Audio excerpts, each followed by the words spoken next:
माननीय परीक्षक, शिक्षक वर्ग आणि माझ्या प्रिय मित्रमैत्रिणींनो, सप्रेम नमस्कार. मी शुभांगी शिरसाट, अभिनव कॉलेज ऑफ फार्मसी, पुणेमधून. मित्रांनो, आपण सर्वच जण मोठी स्वप्ने पाहतो. कोण डॉक्टर, कोण इंजिनियर, कोण अधिकारी, कोण शास्त्रज्ञ होण्याचं. स्वप्न मोठी असतात, पण त्यांना पूर्ण करण्यासाठी लागणारी साधनं मात्र नेहमीच सगळ्यांच्या हातात नसतात. एक गरीब आई, तिला तिच्या मुलांना शिकवण्याचं स्वप्न असतं, पण हातातल्या ओंजळीत फक्त अश्रू असतात. एक वडील, स्वतःच्या भुकेपेक्षा मुलांच्या फीजचं चिंता जास्त वाटते. एक लहान मुलगी, जिला डोळ्यात डॉक्टर होण्याचं स्वप्न चमकतं, पण पैशांच्या कमतरतेमुळे तिला शाळेऐवजी धुरकट चुलीजवळ बसून ठेवलं जातं. मित्रांनो, ह्या वेदना केवळ शब्द नाहीत, तर त्या वास्तव्य आहेत. अशावेळी शासनाची शिष्यवृत्ती योजना म्हणजे आशेचा किरण ठरते. ती फक्त आर्थिक मदतच नाही, तर ती अश्रूंना दिलेला दिलासा आहे. ती पंखांना उभारी देणारा वारा आहे. ती आईच्या डोळ्यात परतलेलं समाधान आहे आणि वडिलांच्या कपाळावरून पुसलेल्या घामाचं ओझं आहे. याच घटनेवर आधारित एक छोटासा प्रसंग मी तुम्हाला सांगू इच्छिते.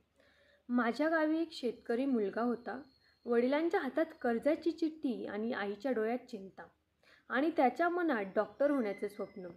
परिस्थिती इतकी बिकट होती की त्याला शाळा सोडावी लागेल असं ठरलं होतं. पण शासनाची शिष्यवृत्ती मिळाली आणि आज तोच मुलगा पांढरा ॲप्रॉन घालून रुग्णांची सेवा करतोय. त्याच्या आईच्या डोळ्यातला आनंद आणि वडिलांच्या चेहऱ्यावरची हसू हे शिष्यवृत्तीचं खरं यश आहे. भुकेलेल्या पोटाने झोपलेल्या मुलांच्या डोळ्यातही शिष्यवृत्तीच्या उजेडाने स्वप्न फुलतात आणि त्या स्वप्नांना उंच भरारी देणं हीच खरी समाजाची जिंक आहे. मित्रांनो, आज आपण पाहत असू, आज हजारो विद्यार्थी कॉलेजच्या पायऱ्या चढत आहेत, कारण शासनाने त्यांना धैर्याचा हात दिला आहे. आज असंख्य मुली समाजाच्या बंधनांना तोडून आत्मविश्वासाने शिक्षणाचं स्वप्न पूर्ण करतायत, कारण त्यांना अल्प दरात कॉलेजची फी माफ होऊन कॉलेजमध्ये ॲडमिशन घेण्यासाठी मदत होत आहे. हो, मान्य आहे की खूप अडचणी आहेत, जसं की माहिती वेळेवर पोहोचत नाही किंवा निधी उशिरा मिळतो, पण या थोड्या अडथळ्यांमुळे या योजनेचं तेज कमी होत नाही, कारण ह्याच योजनांनी आज हजारो विद्यार्थ्यांना गरिबाच्या अंधारातून दूर केलं आहे. शिष्यवृत्तीसाठी काही महत्त्वाची पैलू आहेत, जसं की शैक्षणिक मदत. शिष्यवृत्ती विद्यार्थ्यांना फी, पुस्तके, हॉस्टेल, प्रवास खर्च अशा गरजा पूर्ण करण्यासाठी मदत करते. त्यामुळे विद्यार्थी शिक्षणात लक्ष केंद्रित करू शकतात. पैशांच्या चिंता कमी होतात.